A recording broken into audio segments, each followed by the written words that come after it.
So, welcome everyone to the first episode of the Bridge Project's New Age Development and Diplomacy series, where we try and unpack new opportunities and challenges in the field of foreign policy and global cooperation. And today we are very pleased to have with us His Excellency Ambassador Manoj K Bharti, who is a seasoned diplomat with years of experience cutting across the domains of foreign policy, trade and commerce, and technology. He assumed charge as the ambassador of the Republic of India in Indonesia in the beginning of this year. He is an officer of the 1998 batch of the Indian Foreign Service and served as Additional Secretary, Administration and Economic Diplomacy and States from 2018 to 2020. He has also held the position of Special Secretary, Administration. His previous ambassadorial postings include in the Ukraine, Belarus, Iran, Holland, Nepal, Turkey, and Myanmar. Ambassador Bharti also served in the Ministry of Commerce, Government of India, where he handled economic relations and foreign trade issues with Central European countries. And prior to this, he headed the e-governance and information technology division of the ministry from 2008 to 2011. So many thanks for joining us on this podcast, sir. You're welcome, and I welcome all those who are joining this podcast for this special event. I just wanted to clarify, maybe there was a slip of tongue. I am from 1988 batch, not 90. Okay. Sure. Yeah, we can maybe edit out that, in the final kind of file. Yeah. But, just to set the context of, today's conversation. So what we are planning to do is discuss, aspects of India's development partnership and diplomatic engagements with Indonesia, where you're posted, but also delve into wider ranging conversation on, how India's national level initiatives, how state and city level governments, and even the private sector can be leveraged in the diplomatic efforts, and also the youth, and what role can they play in kind of furthering ties between the two countries. So what we are essentially looking at is, moving from a whole of government approach to a whole of society approach, like, in the Indian diplomatic space.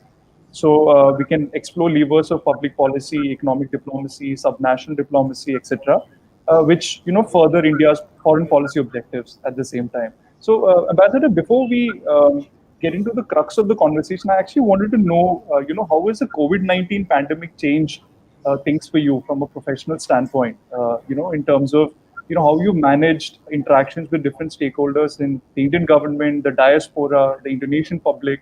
So how's that been like over the past 1.5 years? You mentioned about 1.5 months. Actually, I will say that this has been a much longer period, which is from March last year. I would like to comment on my stay here since the middle of January this year, which is basically 6 months period. One of the main jobs of a diplomat is to maintain and nurture relationships. Right. That is done primarily through meetings, exchange of visits, and addressing a large number of gathering of people. Of course, during this COVID times, this has been very hard to maintain this.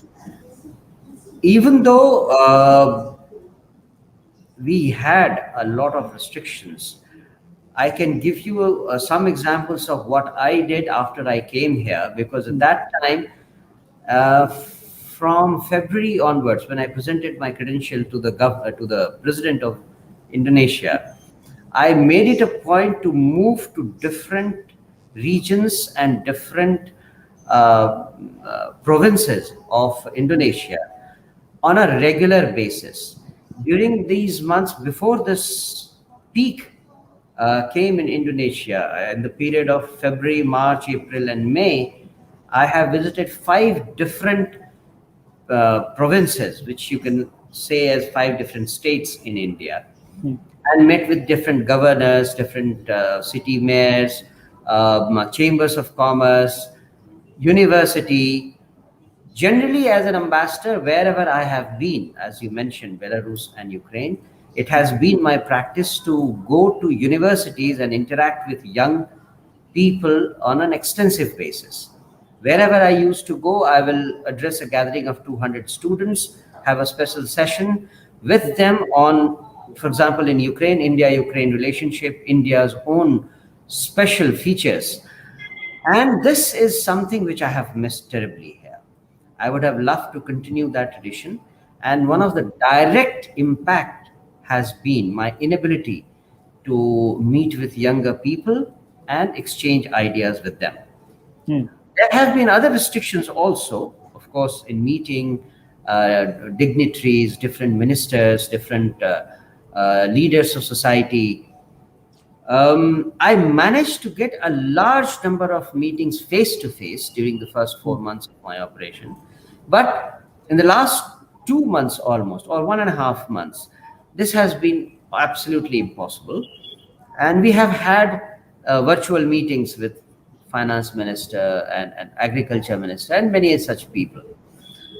I would say that in the current phase of Indonesia's surge of COVID-19 cases, it is quite a challenging task for a diplomat to operate. There are only certain things that can be done, and there are a large number of things that it is almost impossible to even touch upon. We would love to have our Indian culture demonstrated through different means. We have a cultural center here. We have a extensive press and information center. All those interactions are almost on hold for the moment. So these are some of the specifics that I would like to share with you. Sure, sir. And as you rightly pointed out, the COVID pandemic has been quite a bit of challenge, especially for the embassies that have had to coordinate a lot of the relief effort, with different stakeholders. But I want to take you back to a couple of years ago when, or maybe even further back when you were at the MEA and you served in different capacities. So what was particularly interesting to me was the division on economic diplomacy in state governments. Again, an aspect that we would like to focus on at the Bridge project going forward, because this is really decentralized the foreign policy apparatus as we have known it. So I wanted to know if you can maybe give us a brief overview of what this division does and what were some of those key roles that you had taken on. Economic diplomacy division was started, I think, about 5 years ago. And the whole thinking behind creation of this new division was to implement the new reality that countries do not relate to each other so much on political basis these days, but it is based on economic considerations.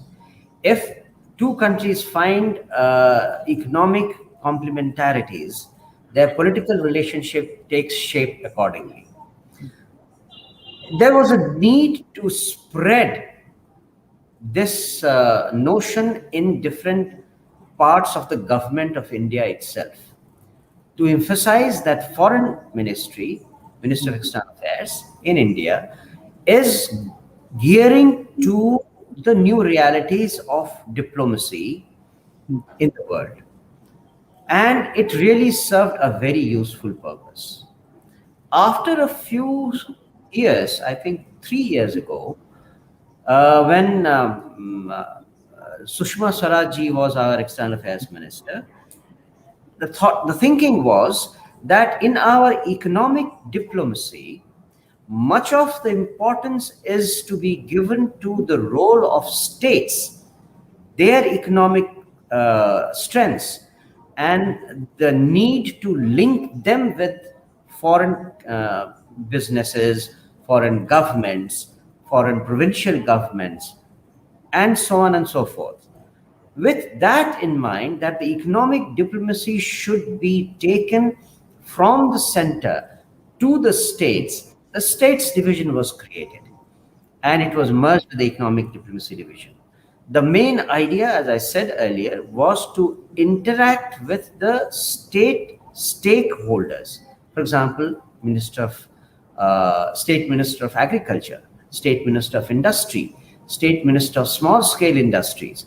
All these people and many other examples you can take of different ministries Hmm. wishing to set up links with foreign countries and foreign powers and foreign businesses. Right. This proved to be a very effective way to bring this to the fore. Hmm. Simultaneously, the States Division and Ministry of Foreign Affairs started releasing special funds to different embassies who projected that they can do states promotion in their country, in their host Hmm. country. Special funds were provided to those missions and embassies for bringing out those connectivities into focus and getting some results out of these initiatives. So Hmm. that was the main job, I would say. There are other things which can be added, but this Hmm. is the main Meaning thinking and main stay of this division, this new division. division. Yeah. Also, I just wanted to understand what was the level of engagement with the foreign embassies and consulates for this division, because ultimately, for any say stakeholder in India that wants to maybe bring in investment or trade opportunities, would need Yeah. to interact with the nodal kind of entity here, which is the foreign embassy. So, what was the foreign embassy's role, and how did that kind of change with the I setting of this? I will give you a example. Suppose I in Indonesia would like to see a particular investment in food and management systems, FMC, what they call it, Yeah. in India. There is a company which we have found which wants to invest in India. Now, Hmm. this investment is to be done in a particular state. It Correct. is, I mean, India is somewhere in a state, in any one of the states. When this investment is to be done, the embassy will need to tie up with Hmm. the local authorities in that particular state, with the particular chamber of commerce or business leaders or the government ministries in that particular state. Earlier, this work used to be left at the central government level. We Hmm. will inform the Ministry of Industry or we'll inform the Chamber of Commerce, CII or FICCI, and leave it at that. It will then be taken forward by these organizations. Hmm. But with the new change, it has become much more effective in reaching out to the people concerned on the ground Hmm. and then handhold this company, in this case, Indonesian company, to go to India, to go to a particular state, start setting up their business, remove the teething problems for setting Hmm. up a new business in that state. That has changed now. Right.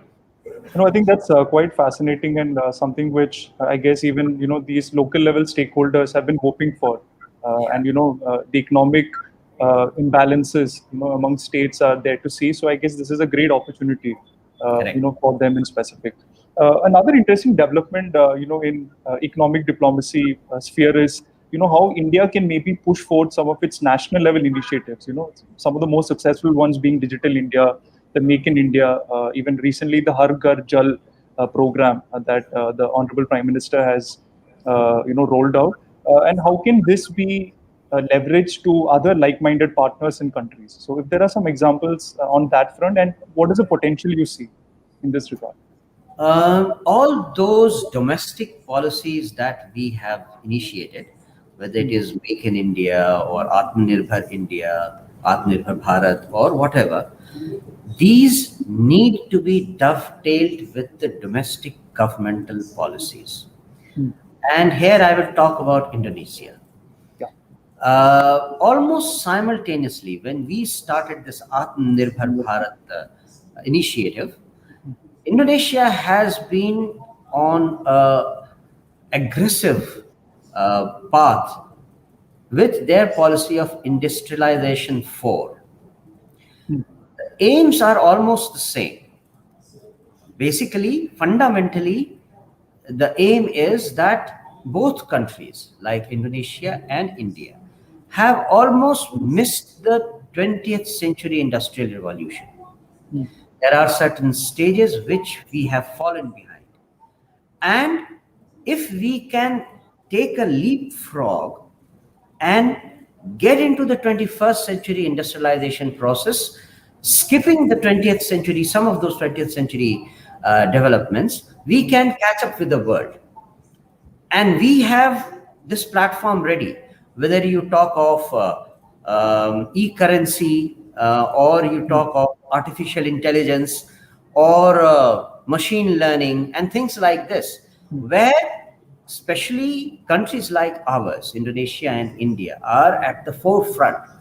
If we can bring that to the level of global community and take a lead in these areas, we would have kind of compensated for our loss of time and loss of industrial growth in the 20th century. Indonesia, the government of Indonesia has the same thinking. And with that in mind, they have launched this Industrial 4 government policy.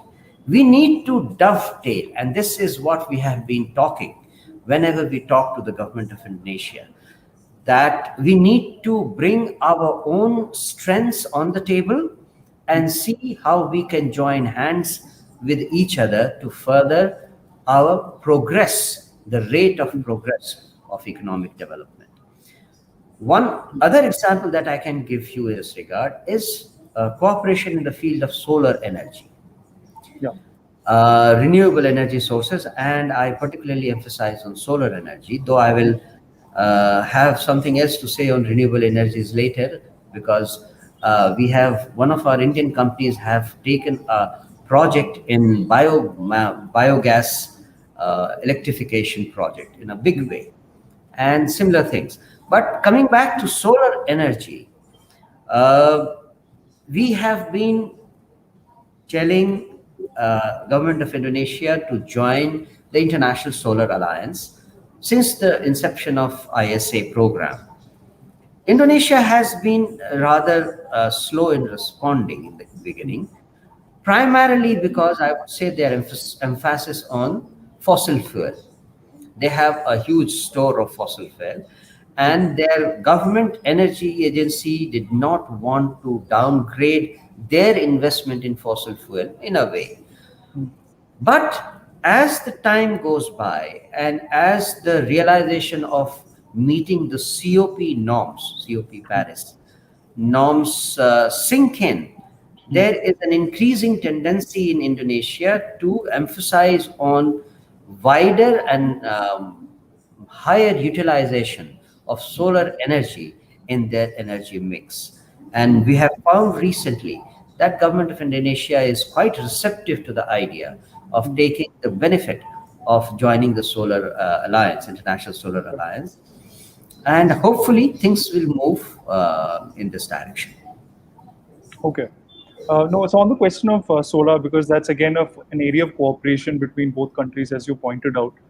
So maybe if are there opportunities for the embassy, for instance, to maybe provide a platform for startups, Indian startups and companies to maybe exchange their knowledge and expertise, even technical knowledge in this sphere. So is there something the embassy can do in this regard?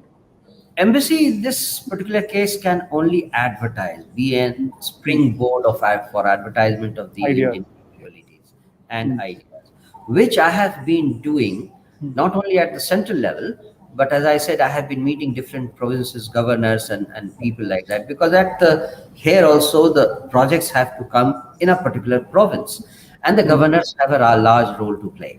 So I have been giving them this information about the Indian strength in solar energy, and I have been telling them that whenever they think of a solar project, they must inform us, the Indian embassy, so that we can bring them in touch with the stakeholders and large players in India who can do that job for them.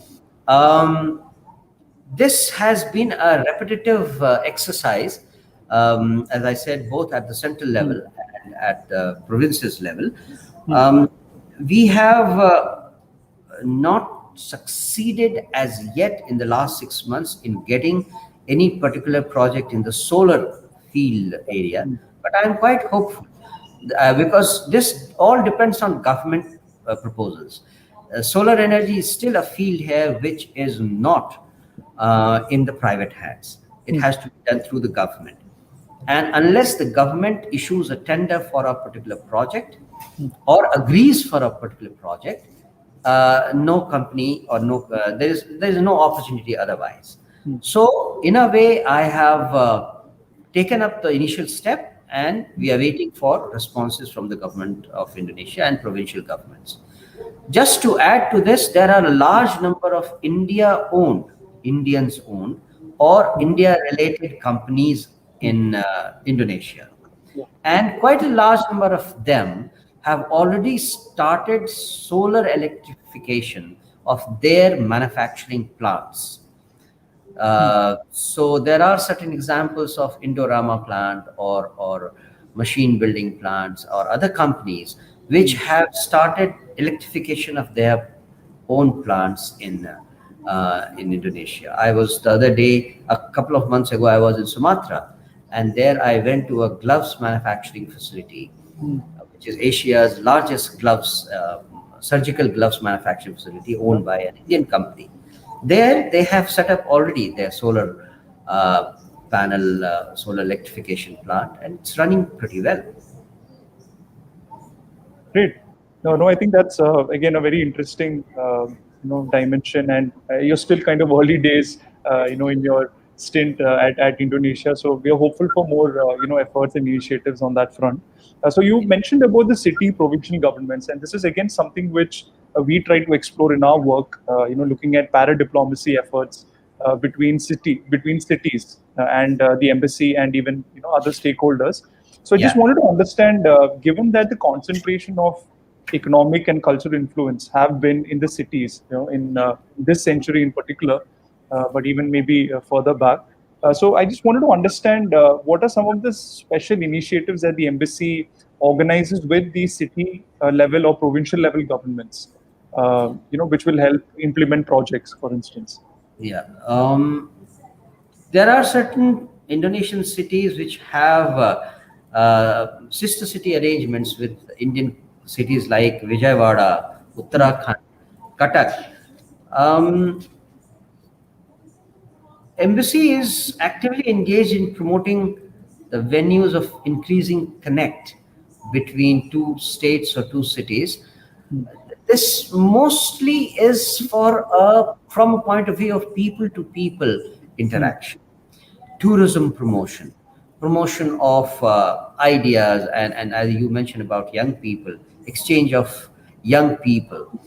Also, there is a very good possibility of enhancing our own tourist circuits, like Ramayana circuit, like Buddhist circuits.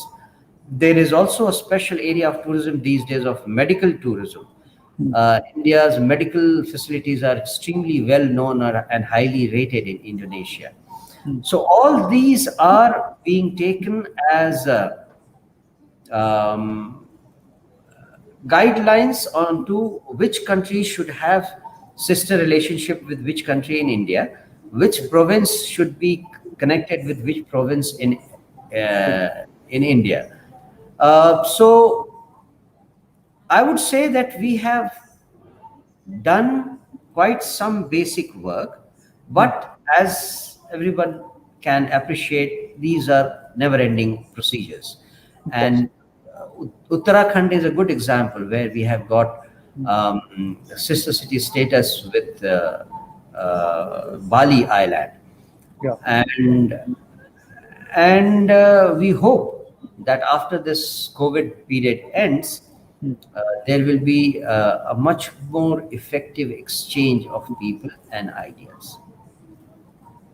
No, absolutely. I think again, tourism is a sector which has always been at the forefront when it comes to India-Indonesia relationships, and again, I think cities are going to be very important in this dialogue going forward. Yeah, yeah, Um, I just also wanted to ask you, Ambassador, with regard to the study and understanding. So, how do you foster the study and understanding of India, say, amongst the Indonesian public? So, what are some of those efforts that the embassy can maybe spearhead?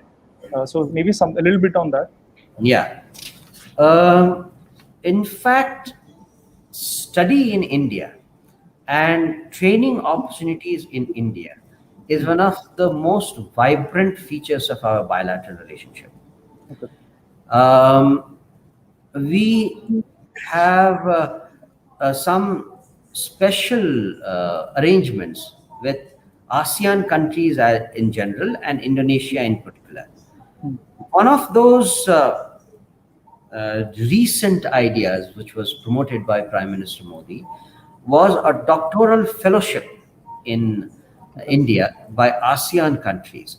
1,000 scholarships were provided to ASEAN countries Hmm. for getting higher level master's degree and PhD level expertise in one of India's 23 IITs. Okay. And if you see population wise, Indonesian population is almost half of ASEAN's population. Hmm. So nearly 500 odd scholarships under this doctoral fellowship in India is available to Indonesian Hmm. citizens. Right. Similarly, there is a program called Study in India program, under which different universities offer from 25% to 100% scholarship for students from Indonesia for studies in India at undergraduate, postgraduate, and PhD level Hmm. studies. These can be in different fields, not only limited to engineering, but business, commerce, humanities, law, management, etc. Hmm. The third area of study for young people in Indonesia is in the area of culture, which there are about 22 scholarships provided by ICCR, Indian Council for Cultural Hmm. Relations. And these are extremely popular in Indonesia.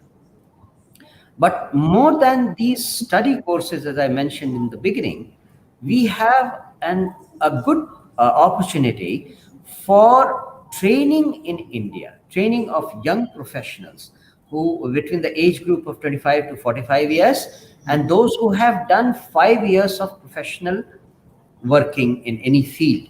Hmm. These are called ITech scholarship programs, Indian Technical and Economic Cooperation, under which, as you perhaps know, India has been on this program since 1964, and billions of dollars have already been spent on this. Hmm. We have about 40 scholarships available for Indonesian citizens every year. Hmm. And we have seen that there is um, not much information available on these scholarships to Indonesian working professionals. And we have been trying to spread this word. As I Yes, sir. said, whenever I go and meet with anyone, either in center or in provinces, I always give them a brochure and inform them that this Hmm. scholarship is available. Yes. And I must say, within the 6 months itself, we have started filling up the entire number of slots and getting more people to apply for these scholarships. These ITech scholarships are extremely valuable because once a candidate is selected from Indonesia, he Hmm. or she does not have to spend even one penny, because international travel in those days, in normal days time, tuition fee, lodging and boarding charges, everything is covered under this scholarship. Hmm. Even within the COVID times, we have started having iTech courses on virtual mode, and I have been told that these courses are running very well. People are still Hmm. quite satisfied with these training courses.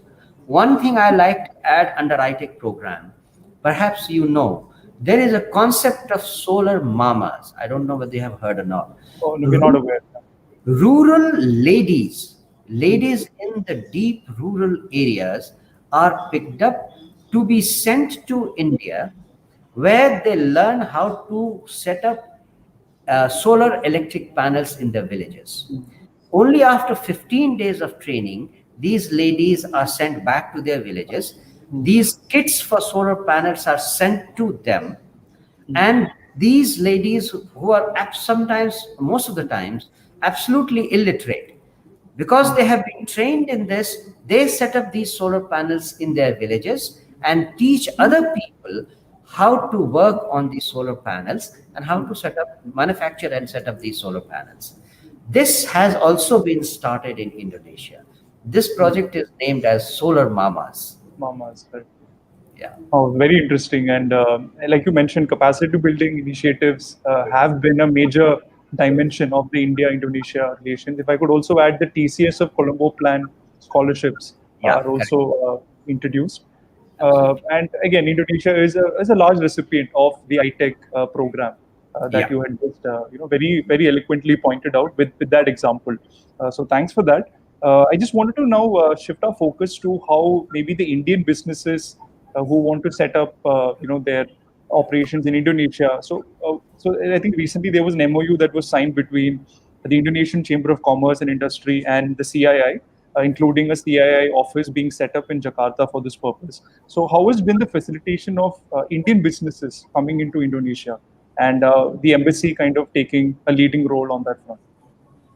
Um, CII office was set up almost just before the COVID period set in.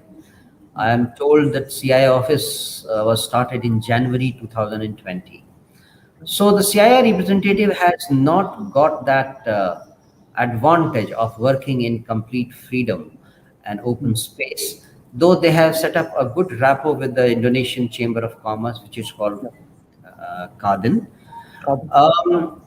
And a large number of business related seminars and activities have been initiated by them. Hmm. But I must say I am not really satisfied, also because of this particular situation that we are in. Hmm. There could have been more vibrancy in the activities of CII and Hmm. Kadin interactions. Indian companies are always welcome, and we have been telling them that we are here to help them and hold their hand in their initial days in Indonesia. We have a few examples of initiatives taken in this field of pharmaceutical, where COVID related drugs have been licensed to the Indian companies, and these companies have started tying up with Indonesian counterparts. Similarly, there are some other interaction, as I had told you earlier, about an Indian company coming into the biomass, Biomass. biogas Electrification. electrification program. So these are some of the success stories.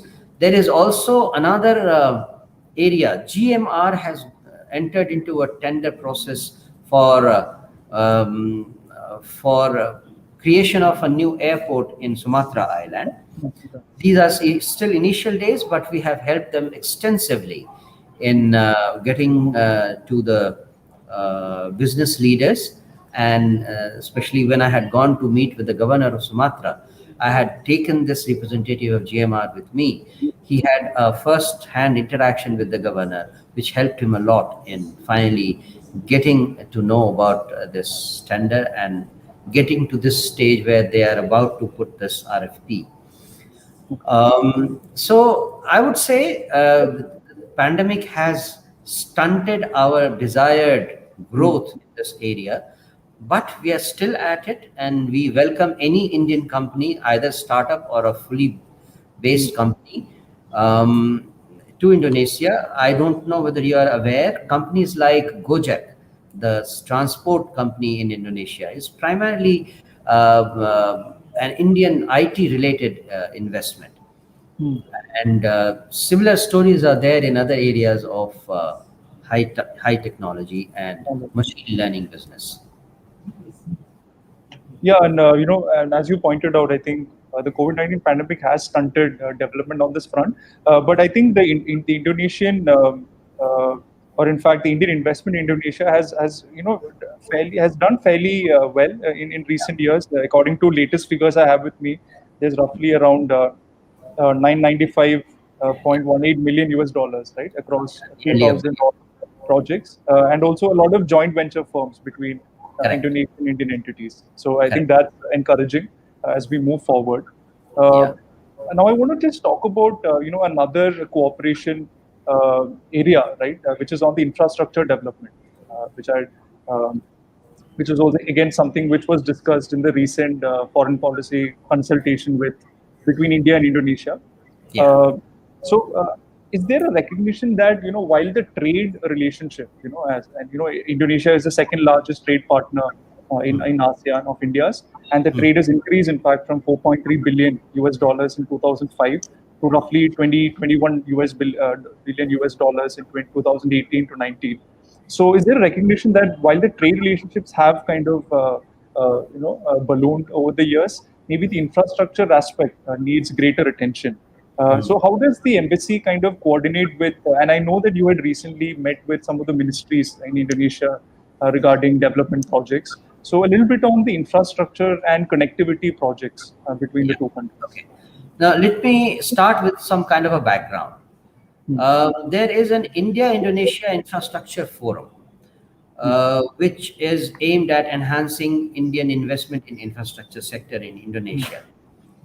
Um, Two editions of this forum were held in 2018 and 19, Hmm. which saw participation of nearly 30 Indian companies, the CEOs of Indian companies, in the areas of port development, power, Hmm. airport, water resources management, hospital management system, and health services, Industry 04, and IT solutions for infrastructure project. Leading Indian companies like, as I mentioned earlier, GMR, GVK, BHEL, Adani, Tata Power, TCS, Tech Mahindra, Adani, Wapcos, Exim Bank, Jet Airways, amongst other companies, had participated in these infrastructure forum.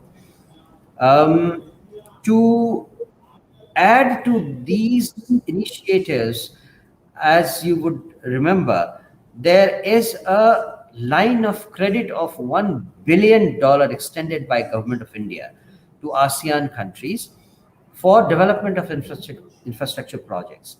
And we have given these facts to the Government of Indonesia that any infrastructure related project can be covered under this line of credit. These are very important elements of development of infrastructure projects. Hmm.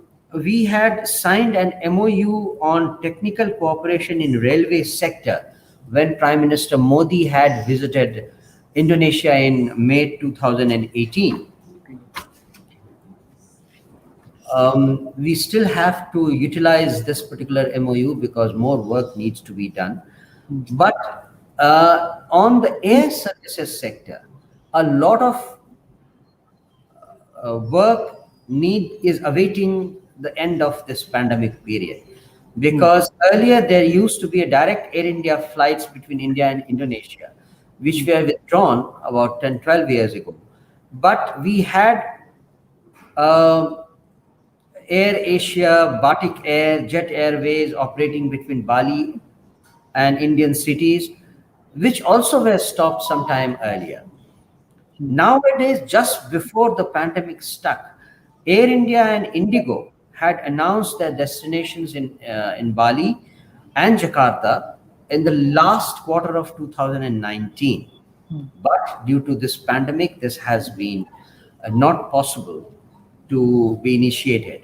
But I am Hmm. told that we are, especially Indigo and Tata Vistara, have been designated as India's scheduled carriers Hmm. to operate this air services agreement that we have. Okay. And as soon as this COVID situation improves, as I had mentioned to you, I had met with the tourism minister earlier, and we had uh, decided that the first instance when this thing permits, the situation permits, we will start the air linkages between Bali and India and Okay. Jakarta and India. Hmm. Basically, the Indonesian idea is to restart Bali as the tourism Hmm. hub, and India was quite keen to join hands with them. So Hmm. some of these things are directly on infrastructure development.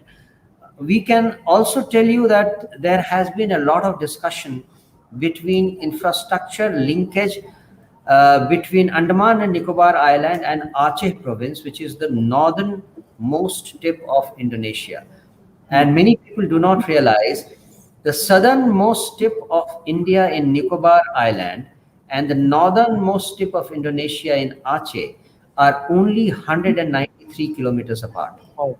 Mm. 193 kilometers apart, if you take a speedboat, you can reach in 3 hours' time. We need to develop this linkage. And we have had quite a number of discussions in this area. I can give you this figure that during the visit of Prime Minister of India in May 18, a joint task force, JTF, was set up between the two countries on development of connectivity between Aceh and Andaman and Nicobar Island. Mm. And this um, once again got derailed because of this COVID situation in the last 1.5 years, first in India and now in Indonesia.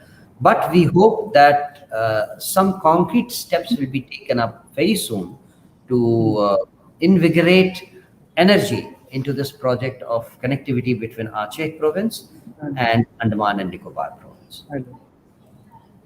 Oh, again, fascinating, and that's something which I wasn't aware of, and we hope that there could be more kind of cooperation on the infrastructure connectivity front.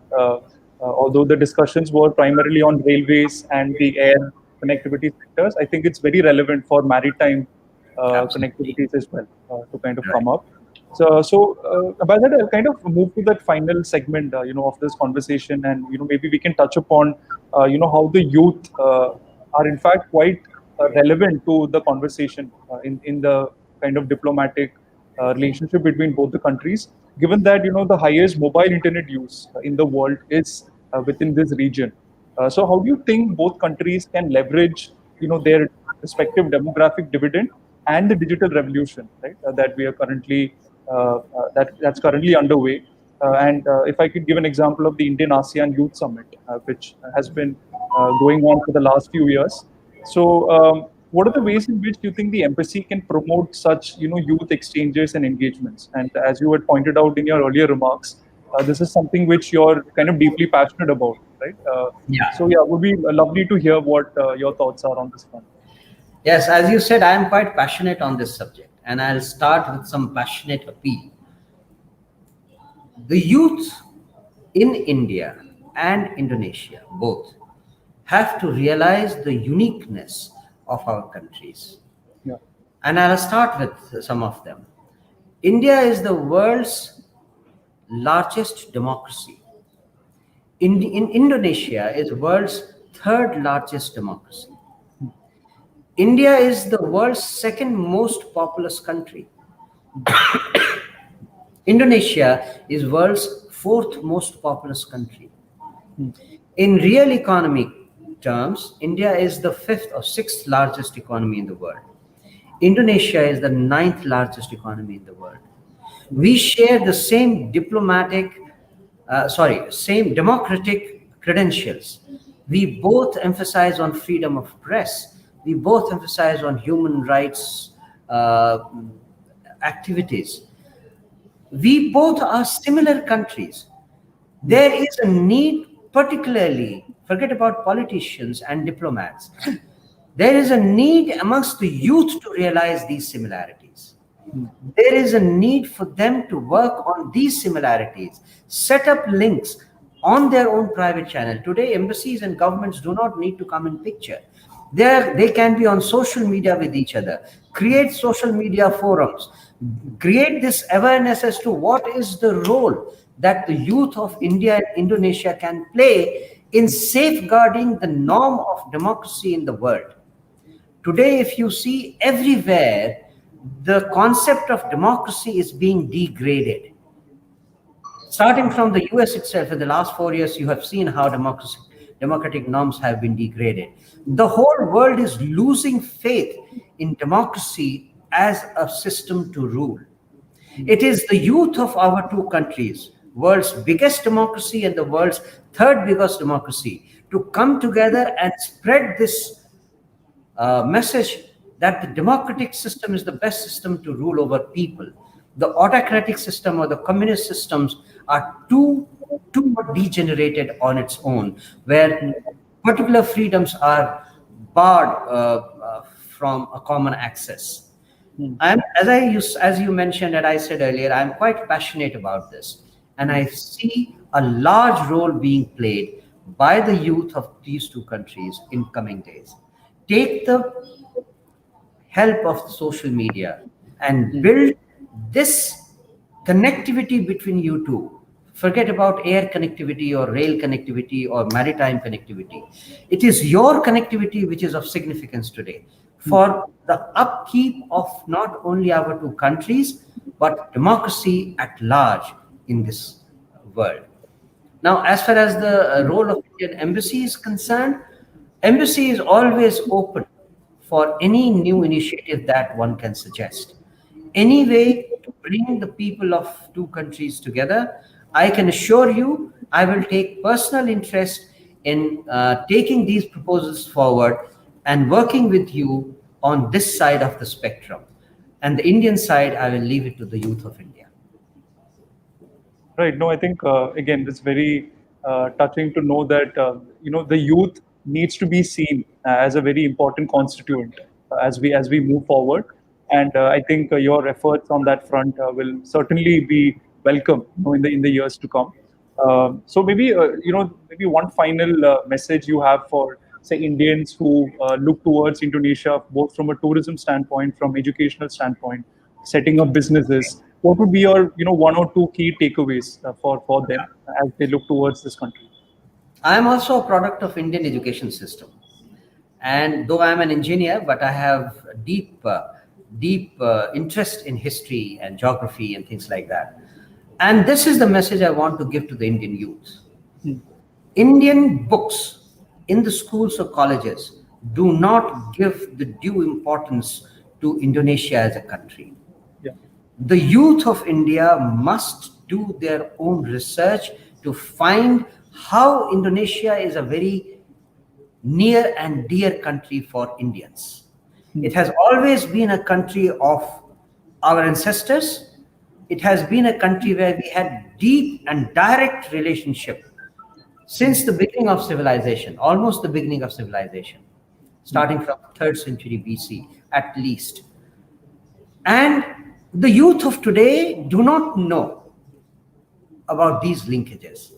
My suggestion and my advice to the youth of India and the listeners of this program will be study our history, study our relationship with Indonesia, and you will be fascinated to see what has happened in the past.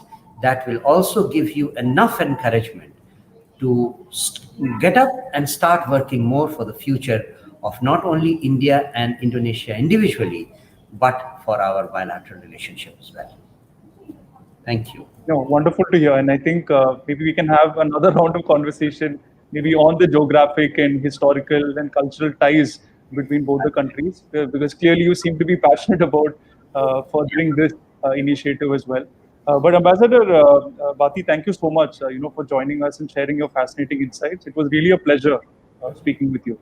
You're most welcome. Thank you very much for giving me this opportunity. Thank you so much. And for all those who joined in, thanks again for tuning into this program. For our upcoming episodes, you can watch out this space for more updates, because we'll be coming back next week with another episode.